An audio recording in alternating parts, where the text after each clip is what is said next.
Thank you. Looking to bring it home, as our history student, chair of our consultative committee, Alex Winthrop Fish, Hartford College.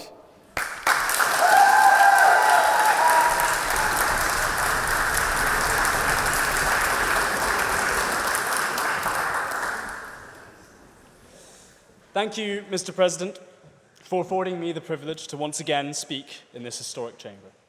I would also like to thank you for all the brilliant work you've done to deliver the term card, which has got some knockout people like AJ.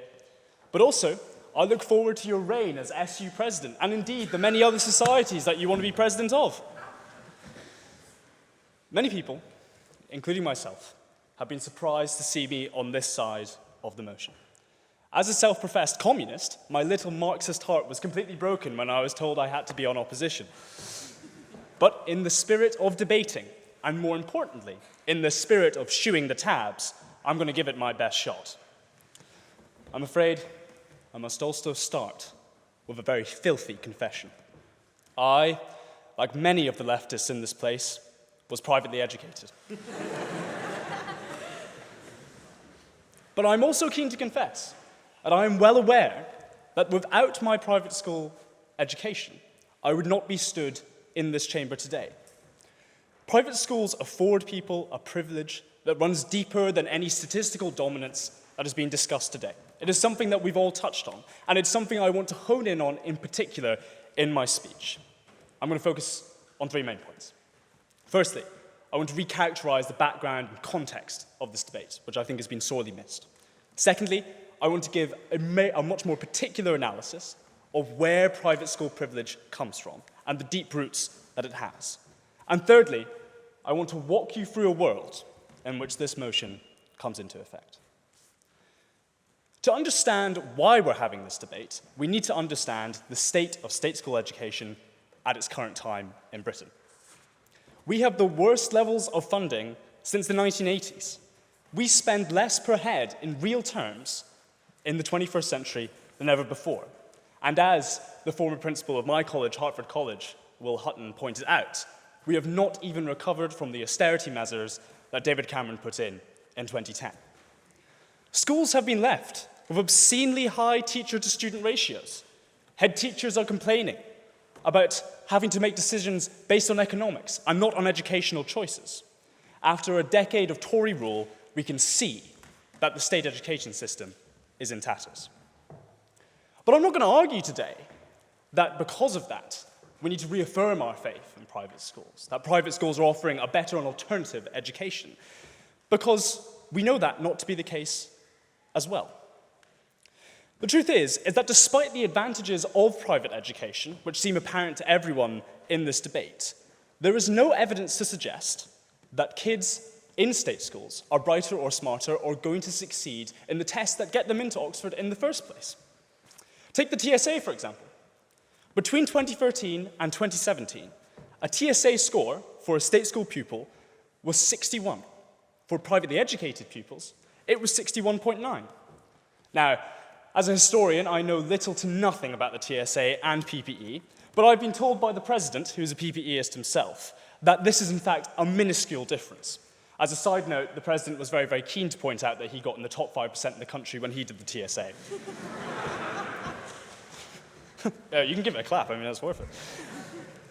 So despite the apparent equality in the results that we're getting in TSA scores and other measures of education, why is Oxbridge accepting more privately educated people than state-educated? Well, this brings me on to my second point, which is a particular analysis as to where this privilege comes from. Private schools are able to instill in pupils a certain amount of confidence, and dare I say ambition, that comes along with the soft skills that we've been touching on this evening. Now, where does this confidence come from? I think it comes from several things. One of them being the extracurricular activities which private schools offer. It has become the new USP of many private schools in this country. Take a school just north of me in Scotland, a place called Gordonston. They have gone so far in this arms race over private school extracurricular activities that they have their own fire brigade. Now, either that is a step too far, or it's a really clever fire insurance policy where they're using child labor. But also, I think what we have here is private schools that are investing in less bonkers ideas as well. The reason why I like debating is because I went to a private school. I was afforded the privilege of being able to debate. But they also teach you the soft skills that come along with that.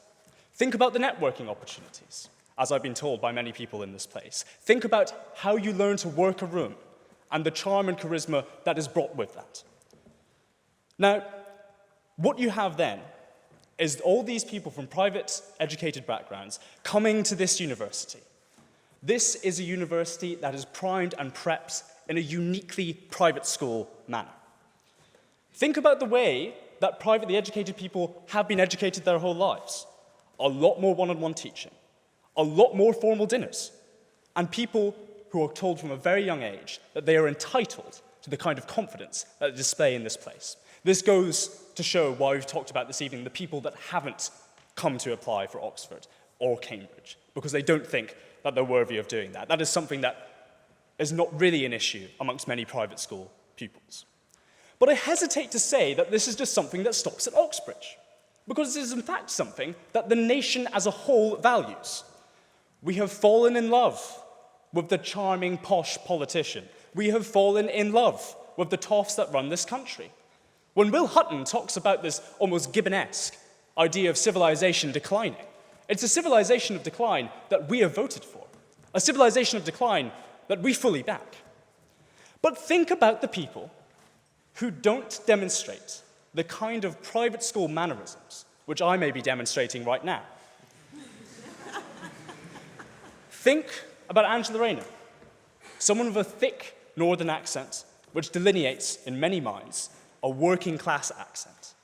Think about how she is treated in the press. But also, look at the science behind this. Look at the studies that show that voters already make up their minds, not on the issues of policy, but on the issues of how someone holds themselves and how someone speaks. I'll take myself as an example. Believe it or not, I am from Scotland, despite this accent, but this accent wasn't here before. I got it after I came down.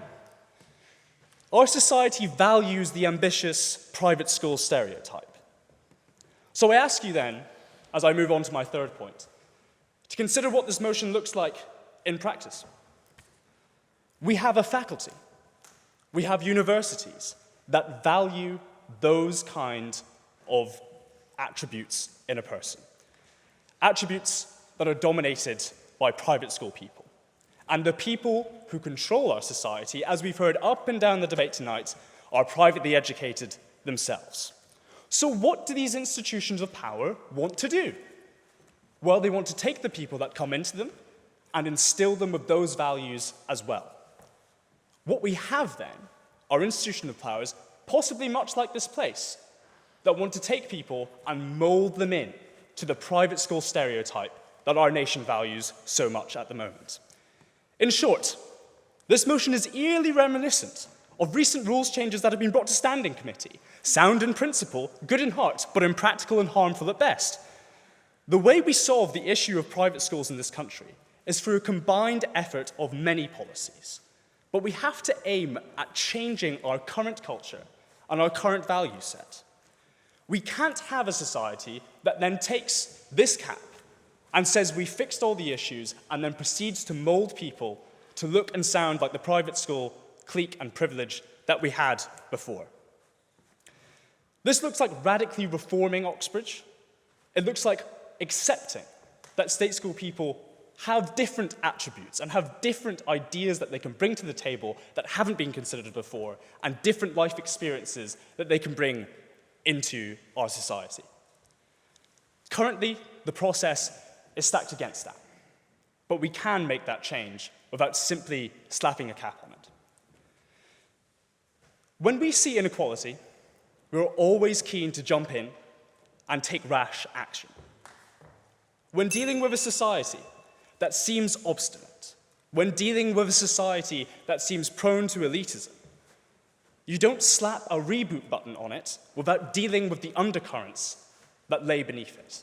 You don't burn the house down without thinking about where those foundations came from. And it's for all those reasons, ladies and gentlemen, that I urge you to vote side opposition tonight.